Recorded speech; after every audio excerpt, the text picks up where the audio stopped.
Right, 59, 60.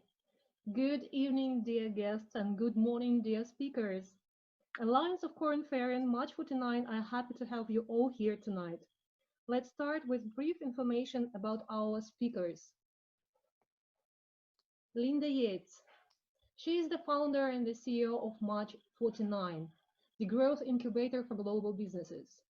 She is the seasoned CEO with over 25 years of experience creating global strategy and driving innovation for large multinationals around the world. Paul Holland, a successful veteran of Silicon Valley. He leads the company's corporate venture investment practice. Paul works with global businesses to design, launch, and manage CVC funds that leverage the experience, deal flow, global network, and success of his team of top-tier Silicon Valley VCs. Sergey Kardashenko, managing partner of RosExpert. Sergey is a recognized expert in executive assessment, leadership development, CEO succession planning, and team effectiveness at top leadership levels, as well as individual and team coaching. Sergey facilitates programs that reinforce leaders' capabilities and align them with the company's strategic direction. Maxim Yermilov, founder and partner, Mach49 Vostok. Maxim has been engaged in strategic consulting since 1999. He worked in Paris, London, and Moscow, specializing in financial institutions and the fintech segment. Particularly noteworthy is that in 2006, Maxim led the development and launch of the Tinkoff Credit System project, probably the most successful startup in the world of digital banking. Tonight, Maxim and Sergey will be facilitating our meeting with Paul and Linda. Sergey, please start the meeting. Thank you, Masha. First of all, I'm so delighted to have tonight our guests, our speakers, Paul, Linda, and Maxim. Thank you very much for giving us such an opportunity and for joining us for this virtual meeting. I also welcome all viewers and attendees. A couple of words about the structure of today's evening. In the beginning of the conversation, we'll make the brief pulse check. We'll try to measure the appetite of our guests for disruption, for innovation, for possible investments. And then we'll give word to our speakers. So after their presentation, we'll show the results of the poll questions, and we'll ask our speakers to comment on it. So then we just convert the presentation to dialogue, and you'll be able to ask questions. Actually, you can start writing questions just from the beginning. We'll read it in the chat or questions and answers section, and we'll transfer those questions to our speakers. Right. Masha, let's start with poll questions at the beginning. Okay, you see just two questions we'd like you to answer. Do you see that disruptive innovation as a mean to overcome the current crisis by a company? So there are four possible answers. Yes, in a major way. Yes, as a part of a broader set of measures. Not really. Are you crazy? And the second question, what is currently the biggest obstacle for your company to embrace disruptive innovation? Whether you focus on immediate survival, whether it's lack of ideas, or small declining markets, or it's a lack of talent you experience, or it's a lack of financing, your company culture doesn't really fit to this disruptive innovation. We'll give you a couple of minutes to answer, and then we'll close this window with questions. And as I said, we'll show results after Linda's and Paul's presentation.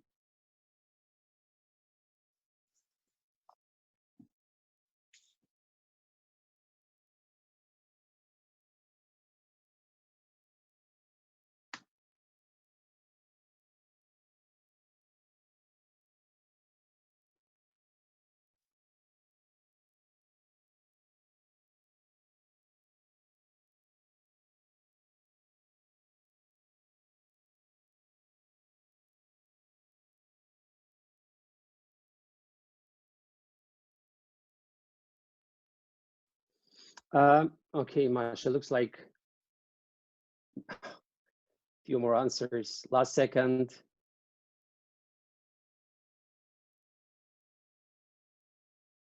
Okay, it's done. So at least we see the tendencies. So we can close the window.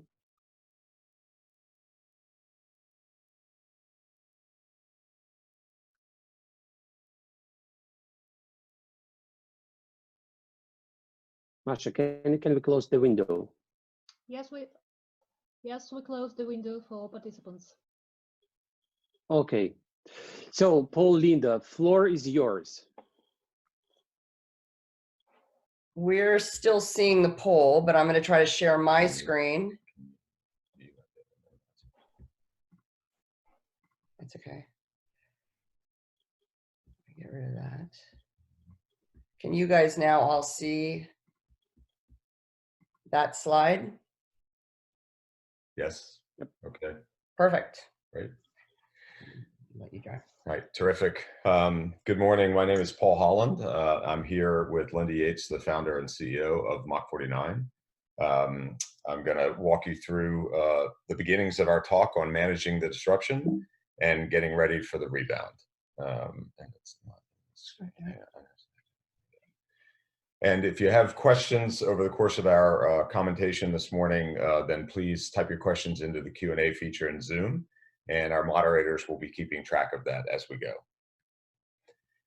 So the opening line here is to be bold when others are fearful. This is a line from Warren Buffett, who's one of the greatest investors in history and perhaps the greatest American investor.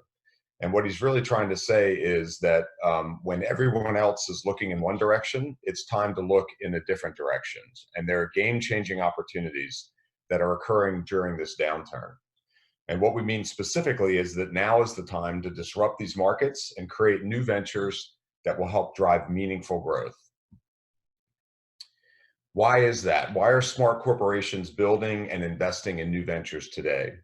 If we look back on the last 20 years and we follow the economic cycles, the greatest opportunities occur in the worst economic markets. And in the months and years that follow a downturn, we find the greatest vintages of whether it's venture capital investing or corporate investing, and the greatest returns then occur as a result of these downturns. There are unique opportunities to generate extraordinary growth. If we look at, for example, the obvious data, I'll draw you here to looking at 12/31/2008, minus 16% return in the year 2008. That's what would be sort of the obvious the thing that you would notice when somebody says, well, what's happening in the downturn? Well, the economy is going down in the downturn. But if you look only at what's happening in the moment and the results of what's happening of the companies that are mature, you're missing a much more important point. And the important point is what happens on the rebound. And so if you look, for example, at these data, where you look at 1999 was a terrible year to have an exit. But in fact, if you get into 2000, 2001, 2002, those were great years to have the beginnings of new investments, and then those investments have ultimately paid off over time. It's particularly dramatic when you look at the years 2008, 2009, and 2010. Obviously, a terrific downturn, a very, very difficult worldwide deep recession. But look at the returns, the percentage returns that occurred in investments that were made in those years. So what we're saying and what Warren Buffett is saying is, it's time to advance when others are ready to retreat. We're heading into an opportunity that none of us have ever seen before. It is so great. And in the meantime, not only is this something that large corporations need to think about and began to plan for and to be aggressive about, we're already seeing Silicon Valley companies who are thriving through this crisis. I'll mention a few examples just to keep you up to date with some of the things that are happening here.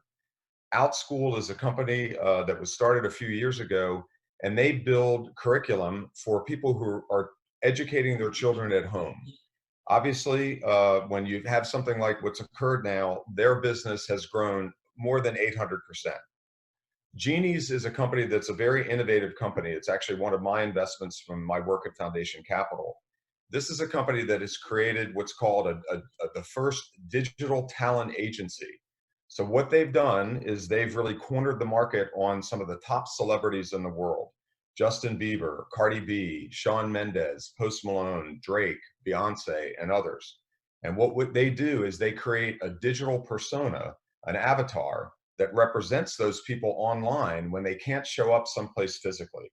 So they can go help open a store virtually, or they can show up on someone's Instagram page and represent that celebrity because they are that celebrity. They're just that celebrity's embodiment online.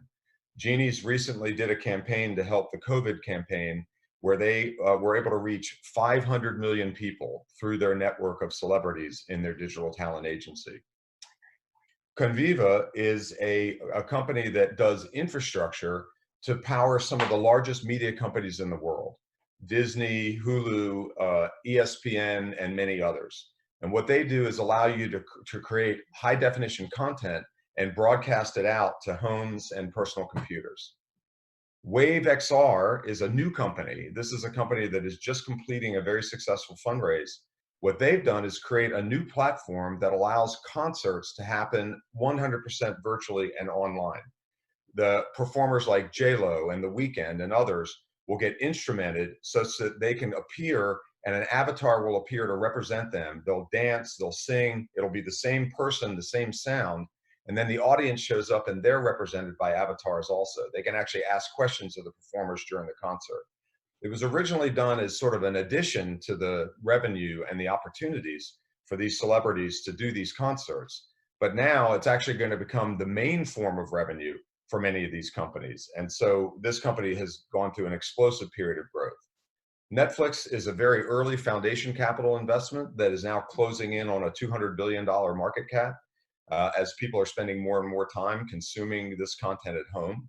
And Chegg is the top digital education company in North America. They will take things like homework help, textbooks, programs, and tutoring programs and make them available online. Chegg was already a very successful company before the crisis, but now as all education has moved online, then it's really benefited them quite directly. And it's not just the startups that are doing this. Global businesses are leaning in too. They're seeking to beat the startups at their own game. Companies like TDK in smart sensors and self-driving cars and batteries, Pernod Ricard in next generation entertainment and experiences, Schneider Electric in electrical components and in electronification of the transportation grid, Intel in a whole broad variety of initiatives, Standard Bank in building a growth platform for Africa, Stanley Black & Decker starting a bunch of new businesses during this time period, and Goodyear reaching out and building out a corporate venture capability. So these are large companies, iconic brands, and they're not staying still in this environment. They're moving forward. They're advancing when others retreat. And so how are they winning in this environment? That's what Linda Yates is going to tell you about now. Thanks, Paul. So as Paul mentioned, these large companies are winning in this environment. There are basically two types of companies right now. Those companies that are kind of leaning in and those companies that are kind of waiting for the crisis to pass. And what are we finding that's very, very different about these large companies that are leaning in? And how are they doing it? They're doing it by building a growth engine, generating a pipeline and portfolio of new ventures, like adopting a venture capital mindset in terms of how they think about launching new ventures. And when we think about new venture creation, we think about it across the spectrum of new venture creation. From ideate, one of the questions was, we don't have enough ideas. From ideate to incubate, to accelerate, to scale. There is really literally no better moment right now for the dinosaurs to eat the unicorns. If you think about it, every single one of you on this call has incredible talent, ideas, brand, resources, capital. You have technology, you have channels, you have customers that no well-funded startup can compete with. So there is really no reason that large companies cannot disrupt themselves from the inside out to drive meaningful growth. There's no reason, frankly, that Marriott could not have been the originator of Airbnb.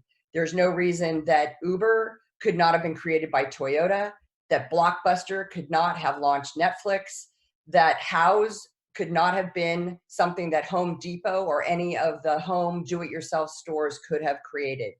The only thing that gets in the way of these companies are the orthodoxies, the inertia, and the antibodies that sometimes block good ideas or kill good ideas or starve them of oxygen.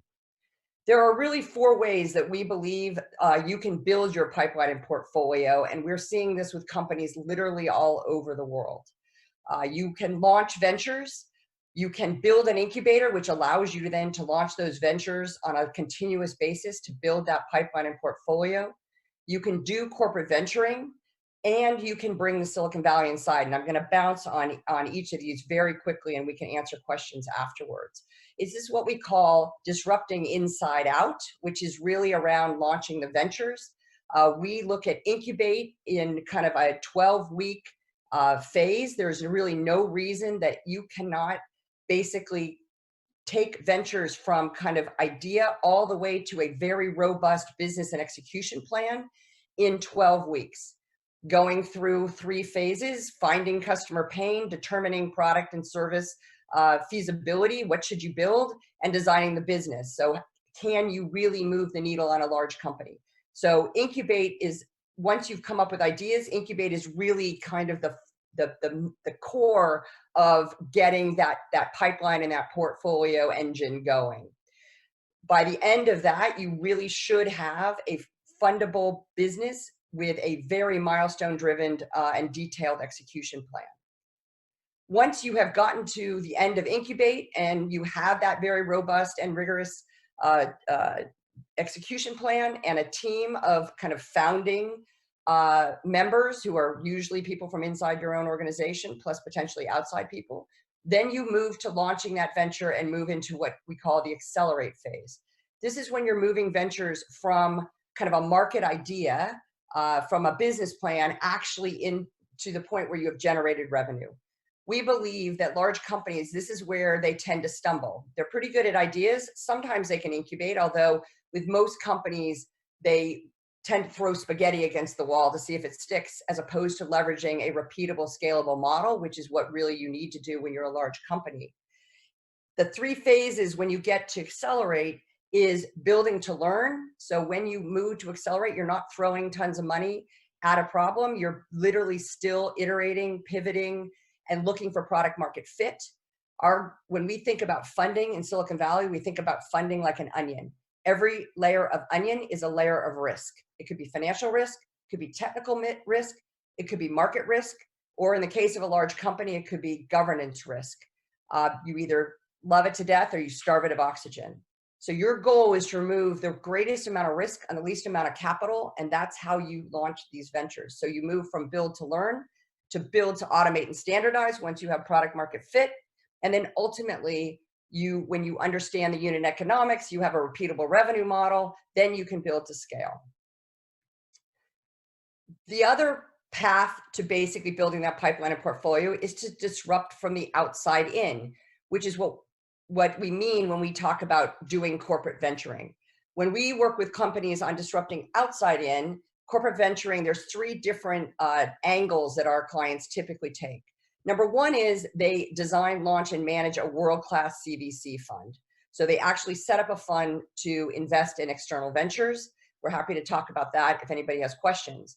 In some cases, clients actually don't set up a CVC fund and they choose to invest off their balance sheet. But in that case, those executive investment committees typically do not have a venture capital mindset. So we basically believe that people need to really be thinking in terms of portfolio. They need to be thinking in terms of option value and not net present value. So those are some of the things that executive investment committees are starting to embrace around the world. The third thing is there are companies that actually don't invest at all, either through a CVC or off their balance sheet, but they do want to bring the capability of startups into their organization to either solve their own internal pain or to solve their customer pain. But there are many companies who don't do this strategic partnering very well. And so it's very important that you have a very clear mechanism and a clear strategy for how you're going to partner with external startups and the venture capitalists who fund them. This last piece I want to talk about is We've talked about kind of the external, kind of disrupting inside out, disrupting outside in, incubating ventures, building incubators, doing the corporate venturing. But here's where we want to talk a little bit to you as senior executives about bringing the Silicon Valley inside. Because what's unique about doing venture building and investing inside of a large company is the ability to seize the mothership advantage to help these new ventures reach escape velocity and scale far faster than any startup has the ability to do. The creating, building, and launching the ventures or creating the CVC funds should actually be the easy part. The harder part is seizing the mothership advantage, and that's where all of you come in. Executives must remove the challenges to venture building and investing. You must explore where the friction is going to exist that might prevent these ventures from reaching escape velocity. Is it governance? Do you have a lack of internal entrepreneurial and digital talent? This is why we're partnering with people like Korn Ferry around the world to help our clients find these this incredible talent that they can bring inside, not necessarily have to contract on the outside. What is your tolerance for risk? How are you compensating? There are different mechanisms that you compensate kind of for a legacy business versus for a startup business. What are the metrics you're using? The policies, the procedures, how does procurement work? And of course, what are the politics inside your organization that you need to be managing? One of the things that we share with people is, listen, this is what the Silicon Valley looks like. We grew up in the service of startups and entrepreneurs. Everything about the Silicon Valley, all the ancillary services in the Silicon Valley grew up in a very different way. So our Silicon Valley Bank looks very different than the Bank of Minnesota. Our law firms, Wilson Sonsini and Orrick and Morrison Forster, they all look very, very different than a traditional law firm. So what you have to ask yourselves is, how are you going to bring the Silicon Valley inside? How are you going to help every single one of your functions actually reinvent themselves to be able to support the creation, building, and launch of new ventures? The way we think about it is, how are you going to create at least one new advocate in every function? So who in legal is going to write the one-page term sheet for a deal between your startup and another startup, not the 40-page term sheet? Who in procurement is going to get that hardware vendor that you need to do a prototype on your pre-approved vendor list faster than 6 months? Who in marketing is not going to be the brand police, and so on? We believe that everyone has the opportunity to be entrepreneurial, even if they're not an entrepreneur building a new venture. Finally, I want to leave you with this thought, which is everyone in your organization can win. And this is another place where we're partnering with people like Korn Ferry to help heads of talent actually reimagine their workforce in these three buckets. Because you do have internal entrepreneurs. They exist in every large organization, and they are the ones who can help get your startups going. Ultimately, like in Silicon Valley, they will pass off the leadership of these new ventures to what we call the growth geniuses, people who really don't want to be the entrepreneurs. They can't handle the ambiguity. They don't like necessarily to talk to customers all the time, the lack of structure, but they are people who know how to grow a business 15 to 20% a year and put the systems and processes in place. And ultimately, they'll pass off to what we call the efficiency experts. Those are the people typically running the legacy business who know how to basically drive margin to create the cash that will allow you then to fund more innovation. So there really are these three types of people in your organization. And Paul will leave you with a final thought. Yeah, I think this is one of these things where it's in the spirit of Warren Buffett and the spirit of how we began this conversation today.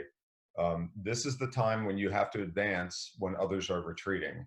And there's a big reason for that if you're running a large corporation. And the reason is Silicon Valley is never going to be more active than it's going to be over the next 18 months. I'm reaching out to my friends at my former firm and other firms that are here, and they're busier than ever. Some of them are funding 2 or 3 companies a week in this environment because they're finding better talent, they're finding a better cost structure, and they're finding that other sources of capital have retreated. So they're in a situation right now where they understand how this works. You make your greatest investments at a time of great downturn, And it's got to be that way for how a large corporation operates today, because their future competitors are being incubated now here in the Silicon Valley. So the choice is yours. As we say, it's time to move forward.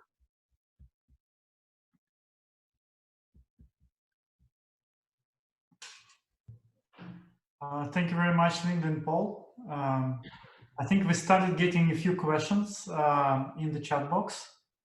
And the first one came from Mr. Arhipov, a McKinsey partner. Actually, yeah, but he's a very cool person. We have lots of friends at McKinsey. Yeah. So I thought, rather than translate what he's saying, I let Ilya ask the question directly to you. Ilya? Yes, hello guys, can you hear me? Yep. Yes, Ilya, thank you. Yeah, excellent, excellent. How are you? Now, before actually rejoining McKinsey about a year ago, I was on the boards of some major industrial conglomerates in Europe, Russia, and Ukraine. And we always had this kind of conflict between creating something new and using something old. I mean, using the advantage of the mothership, but at the same time bringing a new talent and bringing the new ideas and the new skills. And maybe you have the best experience in that. What would you say is exactly the right starting point for large corporations? Because they can't just bring the new talent and skills and new ways of working inside. They need to start either by creating a fund or creating some division and making it a seed of the new culture, and for them to start to look for the new opportunities. What's the best organizational model? What's the best starting point for large corporations and large conglomerates to start to create this new culture and look for ideas and incubate the ideas? So what's the starting organizational model you would recommend? Thanks for the question. That's fantastic. That's perfect. So I'll give you the Intel example, because that's about as big a conglomerate right now as we have. And the way we approach companies is we literally approach this with a Silicon Valley mindset, which is you start with one. So Intel came to us, they wanted to build an incubator to ultimately incubate 20 new ventures a year, 10 from the inside, 10 from the outside. We said, that's great, but you're not ready to do that.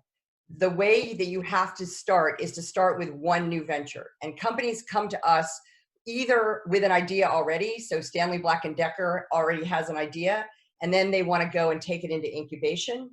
And or sometimes they'll come to us like Cargill with a domain that they want to explore: food, water, road safety. Though that's not a venture. So we have to take you from that big domain down into incubatable venture, new venture ideas. But we literally say start this process by just incubating 1 or 2 ventures to start, because then you prove to yourself that you actually do have the internal talent, the ideas. You can access your core competencies, your assets, and your capabilities to actually build this venture, launch it, and accelerate it. Now, in the case of when you want to then think about building a pipeline and portfolio, what we will say to them is overstaff that initial team of your founding entrepreneurs with an additional 3 to 4 people who will become your founding incubator team. Our goal is to work ourselves out of a job. So it's to build an incubator team. And this is where Korn Ferry and partners like that are really helpful in that regard, bringing in external talent to help the internal talent along with the Mach49 team. Right. So that's how we start with companies, and then it grows from there. But I'm not a big believer in innovation transformation. I don't believe it works at the start. So what I typically do is I'll draw a box and say to a CEO, listen, if you send out enough speedboats in the form of new ventures and you tether them to the mothership, and those could be 100 million euros or 200 million revenue, which is $2 billion in market cap, then you will see the oil tanker start to turn, because you'll start to wonder what are the things that are going to get in the way of reaching escape velocity. And you'll start to make those from-to shifts. Sorry, I jumped a little bit too fast with the questions, but we see new ones coming. Sergey, we wanted to show the results of the poll. Yes. As I promised to everyone, I promised after your presentation, we'll show the results of the poll questions I gave all our participants in the beginning. So these are the results. So do you see disruptive innovation as a means to overcome the current crisis? And among 4 answers, the winner is yes, as a part of a broader set of measures. And I'm personally very pleased that no one thinks that we are crazy asking this question. So Paul, Linda, Maxime, so this is a question for you. Is it the type of the answer you expected, or how it's similar to other markets you saw before? Is it a typical answer? Oh yeah, definitely. It's a typical answer.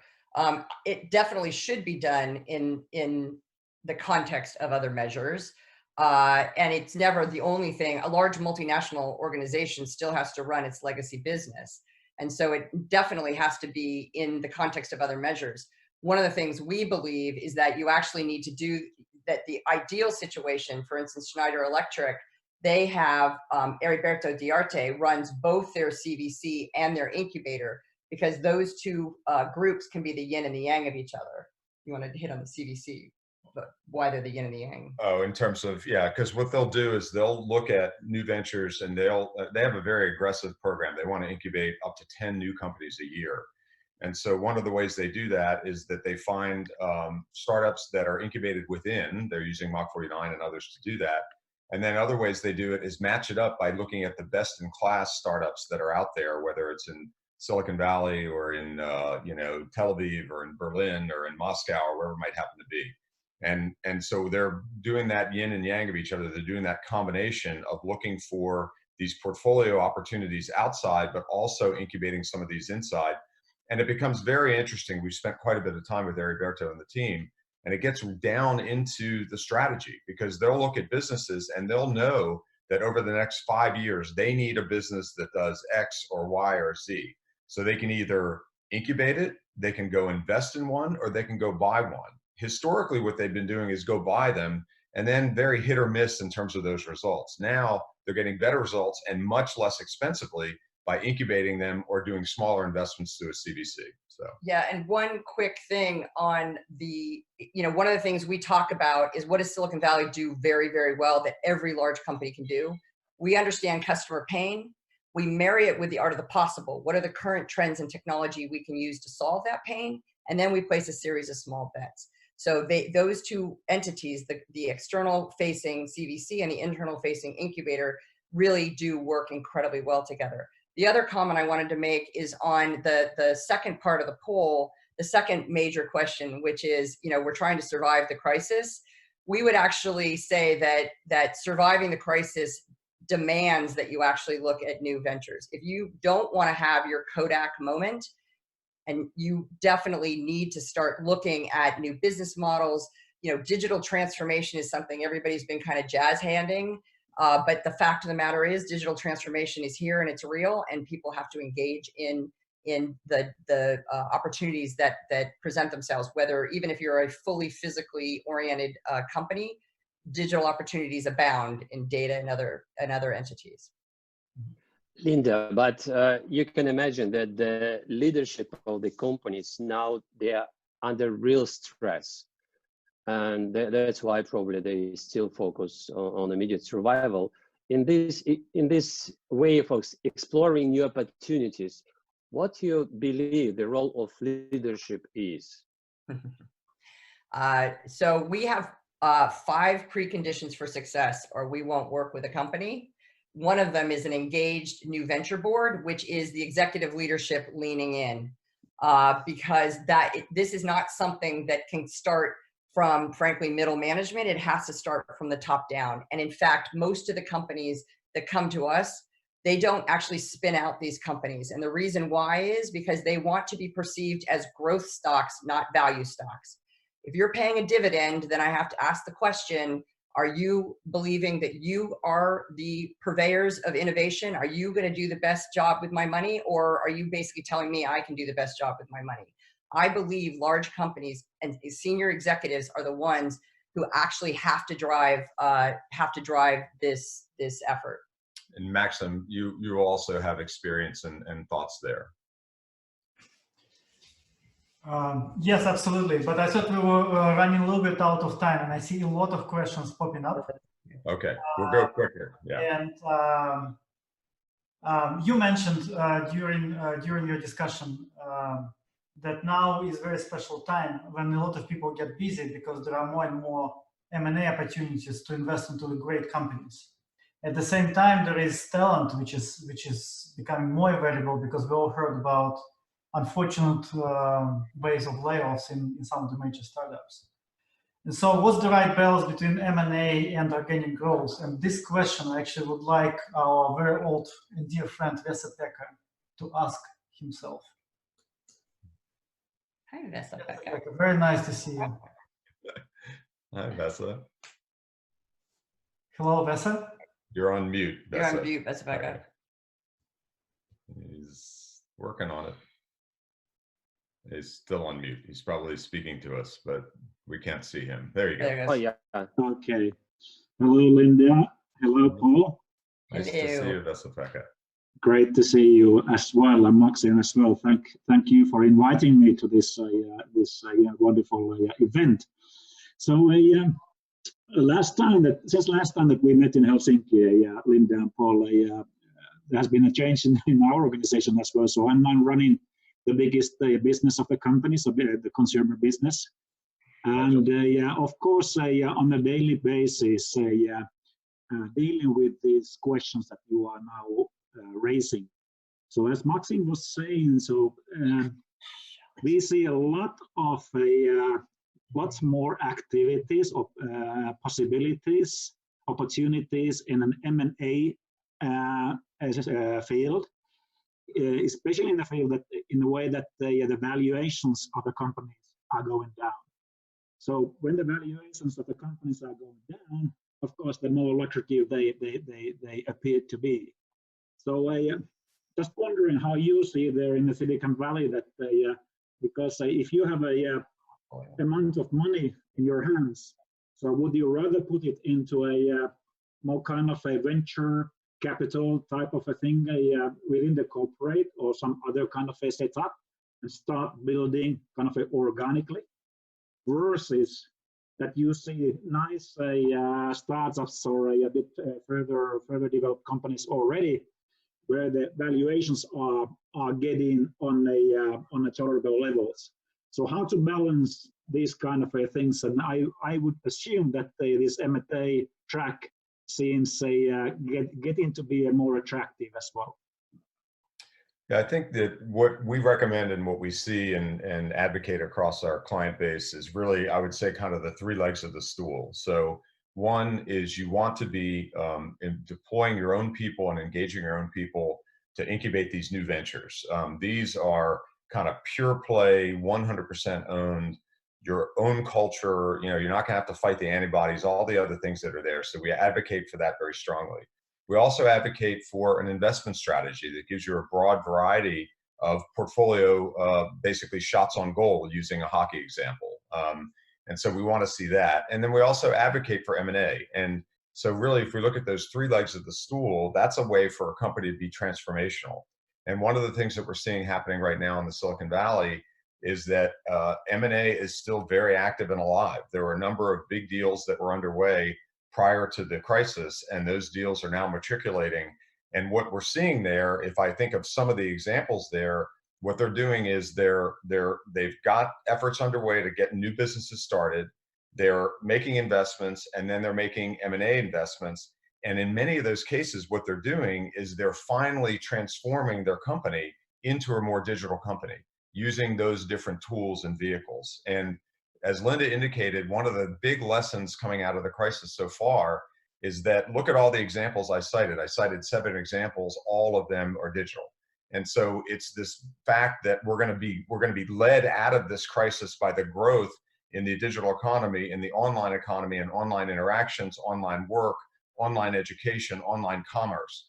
And so those are places that we see people have been trying to move towards, and now we're saying you need to triple the speed to get into those, because that's really your long-term survival. You've got to transform yourself into a more digital company. That's what the lessons that we're getting. And I think one of the other things that's really important is that, so we have a current client, huge $90 billion client. They've done tons of M&A over the last 10 years. And their new goal is to grow their top line revenue 4 to 6% by 2026, purely through organic growth. So we're actually seeing more and more people, to Paul's point, taking that portfolio approach. Thank you very much. Sergey, you're on mute. Sorry. Lindy, Paul, another question to you. You said that the talent is one of the important prerequisites for success. And you just described 3 types of the talent needed: the entrepreneurs, the growth genius, and efficiency experts. By your experience, what type of those talents the company lacks at most? What kind of talent is in deficit at the moment? So I actually would argue that there is no deficit, that those people exist. It's just you don't know where they are. So for instance, one of the things we did at Intel on their ideation phase was we ran a new venture challenge. So we laid out 6 challenges and put it out to the organization to get them to engage in, to see who was out there. They ended up with over 500 submissions in terms of venture ideas. But even more important, we had 2 buttons. One button was I have an idea to submit. The other was I don't have an idea, but I'm entrepreneurial and I want to be part of a team. And they were go-to-market people, and they were growth hackers and product people and finance people. And so I think part of the challenge is you don't know where some of the internal entrepreneurs are. You tend to know where the growth geniuses are and the efficiency experts are.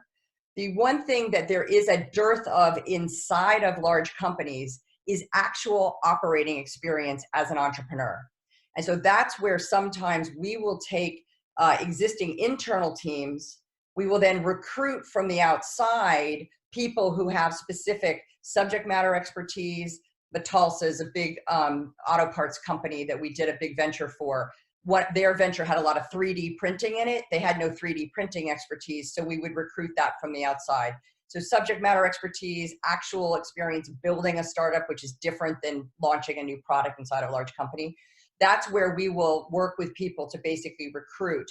The beauty is what we're finding, especially in a time like this, is that the opportunity to recruit incredible talent that does have entrepreneurial real operating experience is better than ever before, because they're willing to take a little less risk. They're willing to take a little less equity or upside for a lot less risk working inside of a venture that is backed by a large company. So we actually think now is the time that from a recruiting and retention standpoint is better than ever for large companies to attract that kind of talent. Okay, thank you. Maxim? Very nice, thank you, Linda. Denis Aleynikov would also like to ask a question about how to do pilots of new ventures in Russia and then, scale them up internationally. Denis? Hi guys. I have a short question. We're here in Russia, you are in States, and we have a practice that there is not very easy to attract an interesting venture guys who are located in States because they have a limited capacity, limited resources on pilots, and usually before starting something, you would like to do some kind of pilot and then decide if you integrate these venture guys or you probably buy some stack and etc. And if you are located in another country, you mostly, if you are a venture guy, you try to like focus your efforts on 1, 2, 3 biggest markets and biggest clients. And if there is some, for example, no name for him. For example, I represent a big company, but in Russia, and I'm no name for these venture guys. So they most probably don't want to like do some kind of pilot. And the second thing is that other topic that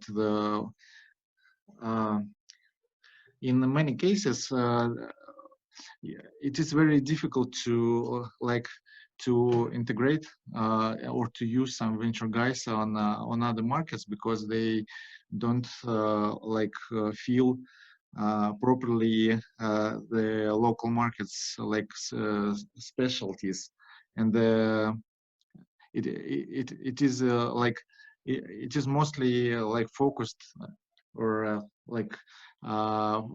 focused on the specialties of the mother market, and it is difficult just to get them and to like relocate on other market, and they will be not working properly there.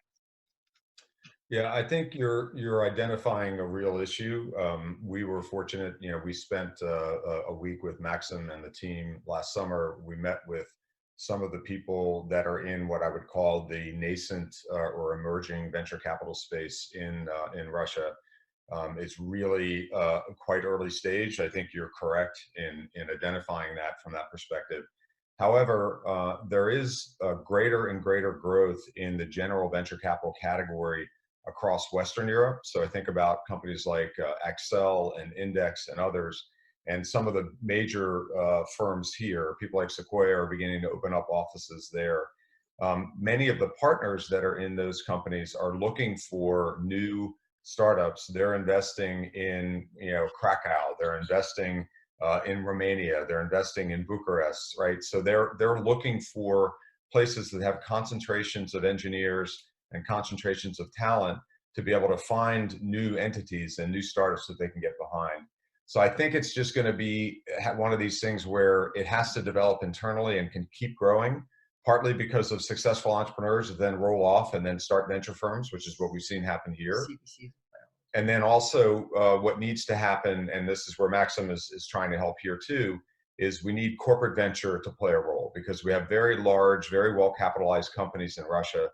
We need them more actively involved in building out this ecosystem, such as what we're seeing in places like Singapore and others. And that's just the evolution that needs to happen. Absolutely, I can totally echo that, Paul. Thank you. You know, the way Russian economy is structured is that we don't have the pension funds and the huge wealth, which usually kind of funds the traditional venture funds. All the money, you know, outside of the government is with large corporations. And that is why the structure of the economy is such that with all the talent we have over here, corporate venturing really does have a role to play, and probably is the only source. And people do like recipes for that. Vitaly Butenko is actually asking us a very interesting question, a very smart one. When not to use your approach or our approach for disruptive innovation? And I'll let Vitaly to ask you some of the color himself. Satisfy the conditions. Can you hear me? Yep. Yes. Yeah, hello guys. Thank you very much for interesting presentation. Coming from the devil's advocate angle, what would be the 3 reasons, maybe more, if you prefer, you would give for the company not to pursue the approach for the disruptive innovation at this time? Thank you. So I think there, like I said, I think there's 5 preconditions for success, or companies shouldn't start, whether it's in a crisis or not in a crisis. So number 1 is you have to be willing to put a team full-time on a venture. 12 weeks is not very long. So if you're a multi-billion-dollar company and you can't free up 4 to 6 people for 12 weeks to work on a venture, you're probably not that serious about disruption, and you shouldn't start. On that team needs to be someone who is kind of a CEO candidate, a leader who the new venture board, the internal executives who play the venture capital role, if you will, trust and believe can build a business. Now, they may not end up being the CEO in the end. If you're Standard Bank and you are the venture you come up with is a massive digital platform, those team members will become founding team members, but we will be recruiting a CEO. You would recruit a CEO from the outside who had that experience. But you need someone inside that the team trusts. Third is access to seed funding. So we tell people that, look, we're here to build companies. You're going to build a venture in 12 weeks. If you're not, if in 3 weeks there's no customer pain, we're going to teach you how to kill that venture, because you need to not throw good money after bad. And if there's no customer pain, you shouldn't be building a venture. So the access to seed funding is, if you get to week 12, that means you do have probably 10, 15, 20 customer pilots ready to go. You can't go spend 3 months looking for 250,000, 500,000 euros to basically go launch those pilots and move into the accelerate phase. So you gotta have some access to seed funding. Doesn't have to be a lot, but you just can't be running around looking for it. The fourth is what we call an engaged new venture board. The senior executives must take a different mindset. And this is probably the biggest risk for all of you, is you are not there to sit back as a management review board member and dump all over your venture. You are there as a venture capitalist, leaning in, looking to support that venture and help it launch, help it access the core competencies and capabilities and assets of the organization, help it get access to customers. Because one of the things that you guys have that startups don't have is millions of customers that you can access. So that's the fourth, is an engaged new venture board that's thinking like a venture capitalist. And then the last is an early look to accelerate and an early look to governance. Where might you see friction that would prevent the escape velocity? So, you know, and where can you start to make those, put in a new venture advocate in your IT department or your legal department or your HR department? So you need to start thinking about that. And can you imagine at least hiving off a space for this venture to be able to exist? So if you don't have those 5 preconditions, then we tell you don't start, because you won't be successful. But many of these large companies actually are so eager and so engaged that their CEOs are basically saying, look, we got to do this. We're going to place small bets. We're not going to bet the farm, but we're going to basically go and create this pipeline in this portfolio. Yeah, don't bet the farm. I think that's a very good approach. Maybe, you know, one of the final questions which I would like maybe to ask myself, what is really new to me during this poll, and thanks Sergey for putting this together, is actually, if you take all this virus situation, which puts the survival kind of as #1 priority, next most important reason which limits the innovation according to our audience is lack of ideas, which I find very, very interesting. So how would you see this? Do you see, first of all, that actually lack of ideas is really such a widespread barrier for disruptive innovation? And if this is the case, how easy and by which means is it for you to solve this?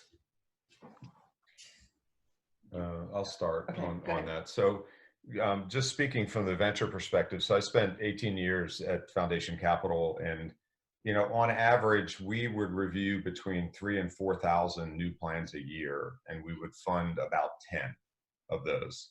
So there are tens of thousands of ideas. There's and I think people can get stuck in the orthodoxy, and I'll turn it over to Linda now, of like, oh, is this an idea that originated in our executive suite, right? If it originated in the executive suite, very often it gets funded. It doesn't necessarily mean it's a good idea, it just means it's going to get funded. But the best ideas and the best ideas in the history of Silicon Valley, very few of those originated in the executive suite. They mostly originated by line workers who saw a problem and created a new solution to that problem. Yeah, I think the big issue is everybody talks about being customer driven, but they really need to be customer driven. So if you think about it, nobody knew that they wanted a microwave oven, a minivan, or a DVR. But what they could tell you was they weren't getting home in time to watch their favorite show, they didn't have time to cook a healthy meal, and they were having to cart an ever-increasing number of kids and equipment to multiple places. So they could tell you their pain.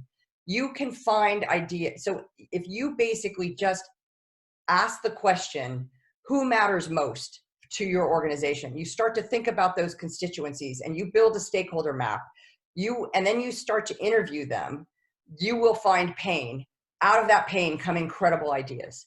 And so you can start with a broad challenge statement like Standard Bank. How might we become the growth platform for Africa? And then you can go to the stakeholders and say, okay, well, who matters most with that challenge? And then you will come, and then there's different mechanisms to basically ideate. But ideas are very, very rarely the challenge. It's usually execution, which is why for us, we're 100% focused on execution. You've got to focus on creating, building, launching new ventures, building those CVCs, generating that pipeline and portfolio of new ventures to create a growth engine that really drives meaningful, move the needle growth for all of you. Sergey, thank you very much, Linda and Paul. Sergey, closing remarks. Thank you very much. Thank you, Linda. Thank you, Paul. Thank you, Maxime. Thank you, all our viewers and attendees.